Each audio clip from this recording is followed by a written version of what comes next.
Well, good morning. I guess it's almost afternoon. It's almost noon. Good morning, YouTube America. Welcome to my next installment in my never-seeming endless list of bitch and rants and tirades against the system, against my employers, against the world in general. Uh, I suppose I could do a lot of screaming and really kind of crap, but it's I really have to get ratcheted up to get mad, and I wouldn't be in the mood to try to videotape it while I'm angry. Although I imagine I could come pretty close if I really wanted to fake it. But the older I get, the less I am inclined to such dramatics. It's just too tiring.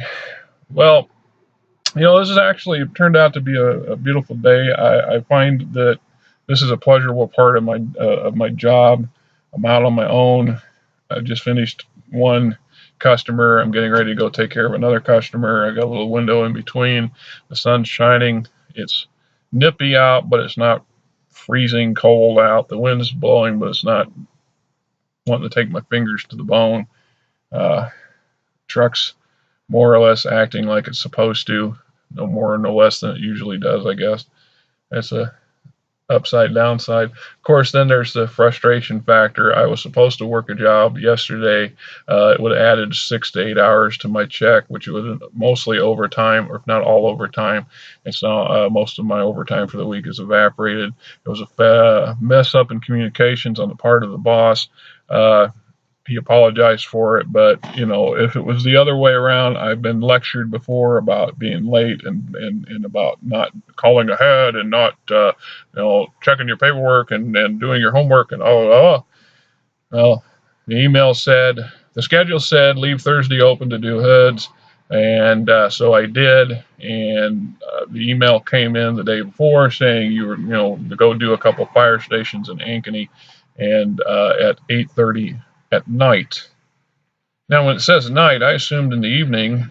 It didn't specify 8:50 p.m. Anyway, I get to the shop at 8 o'clock, and I'm waiting, and I'm waiting, and waiting, and the other fellow doesn't show up. And I'm like, well, this is unusual for Kevin, because Kevin's his most reliable individual when it comes to showing up for work. Kevin is home sleeping. I have a hard time calling him, getting a hold of him. I finally call the boss at 9 o'clock. This time it's 5 after 9. We were supposed to be at the first job at 9, so we would have been late. And while was not intending to get Kevin in trouble, ideally I should have called the boss at 8:30 when sure as Kevin wasn't at the shop. So that was on me. Turns out that the job was in the morning that day.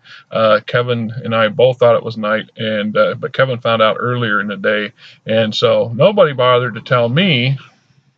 Back to that lack of communication or failure of communication thing, and I've had that conversation with my employer a couple times, and it always comes off as I'm being aggressive or agonistic or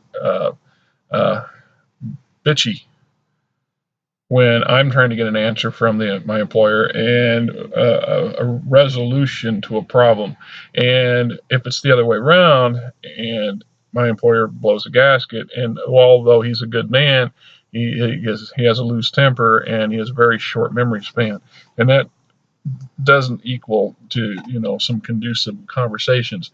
And as him and I had talked earlier that day, yesterday, about the subject, I acknowledge I come off on the defensive because I have good reason to. Every time you call about something, if 2 out of 3 times you're going to get a negative response on the other end, you start to prepare yourself physically and mentally for that. At least I do. So that puts you on the defensive, hence the term being on the defensive, right? Okay. Maybe it's just me. And like I said, what do you do? I mean, I've been on par for 46, 48 hours this week. Now I'll be lucky if I break 40. And, back child support takes a nice chunk of it. So, I need my check like everybody else. I need my money like everybody else. And to get that money, I had to work 6, 7 days a week sometimes. As an example, today, the schedule says 6 hours to do all the jobs. And reality is it's closer to maybe 3.5 or 4. And I've asked the scheduler before a couple times, what am I doing? Am I doing something? Am I missing something? Am I doing these jobs? Am I shortchanging the customer because I'm just too quick? I'm getting here too fast. I'm doing the job and I'm getting out. Am I missing something?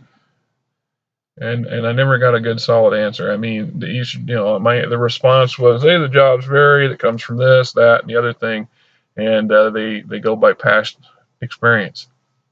So maybe the past guys were slower or took their time. You know, I don't like the idea of thinking I'm just cheating the boss when I'm milking the clock, I guess. You know, I'm not adverse to milking the clock a little bit. You got to break even somehow. You know, I can't live on a 30-hour a week paycheck. I can't.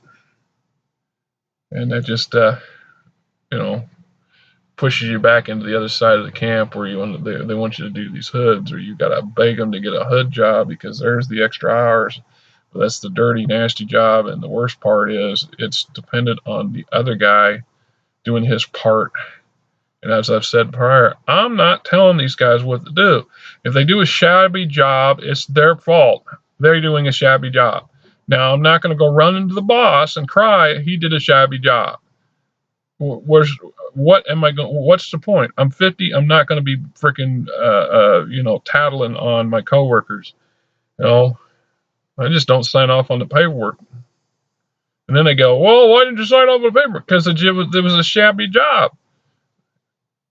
That's straight up. I'm not going to sign off and be responsible for somebody doing an after inspection and saying everything was kosher when it wasn't kosher. Well, you should have called. And then what? What are you going to do? What's the boss man going to do? You going to come out there at 4 o'clock in the morning and rail on the other guy for doing a shitty job? He hasn't yet.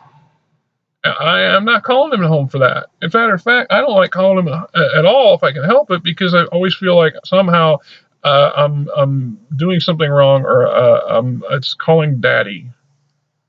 You know, if there's a legitimate problem, or I got issues and things adjusted, or something wrong with the vehicle or the equipment or the customer, well, that's different. Business is business. But a lot of times this company, this is where you get into these small mom and pop operations, business and personal become intermingled. And I don't know. I don't have an answer to that. Nobody's been able to give me the grand wisdom, the grand stone of wisdom, so I understand all there is to understand why people do and think the way they do. I do know that we cannot think, or we cannot know what's in somebody else's head. We can't know what other people are thinking.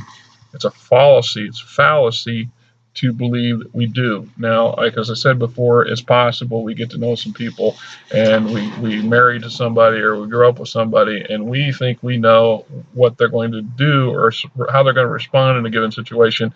And that may be true, but you still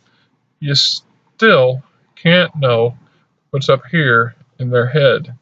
You just don't have that magic ball. Nobody's achieved it yet, or if they have, the government's keeping it under wraps. Which, hey, this is an American government. Anything's possible. They could be very well be keeping that stuff under wraps. What do I know? I know that a lot of weird and strange things and wonderful things go on out there every day, and we're not a part of it, or we're not supposed to be a part of it,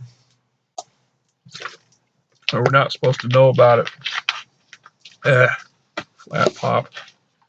Been milking that thing since yesterday. I think it's about time to upend it and dump it. I'm trying not to drink as much as I used to. The only reason those things are damn cheap. And I think you talk about a conspiracy. There's a conspiracy for you, friend. Why is it you can go just about anywhere and you can get, and it doesn't matter what brand you get, they're always on sale for $1. You can get 2 liters for $1. You get a 6-pack for like $5, but you can get 2 liter for $1. And so, what are you going to buy? You're going to buy a 2 liter. And what are you going to do? You're going to guzzle it. You're going to drink it. You're going to drink more of it. And, hey, your teeth rot, right? You drink thousands and thousands of calories you weren't supposed to have. I did the math once some years ago. I hit 420 pounds, and I started doing the math. I was averaging 14,000. That's 14,000 calories a week in just Pepsi, just drinking pop. And that was what I could account for with the 2 cases a week I was buying, plus the ones I was buying at work and the occasional big gulp. And that's just empty calories and sugar. So it was not a surprise that I weighed 420. It was a miracle I didn't have diabetes and develop diabetes.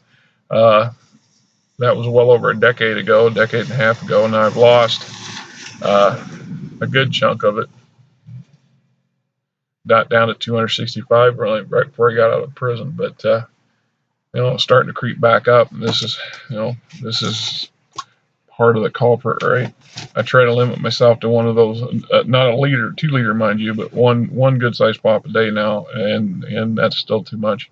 And of course, the sweets and the eat better. Food in prison is terrible. You can say that what you want to say about it.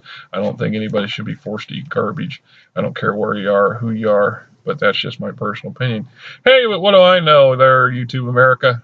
You do what you got to do. Keep on doing your thing, and you know what? F you. The hell with anybody and everybody who don't like what I got to say. You know what? F you and the jalopy you wrote in on. Have a good day.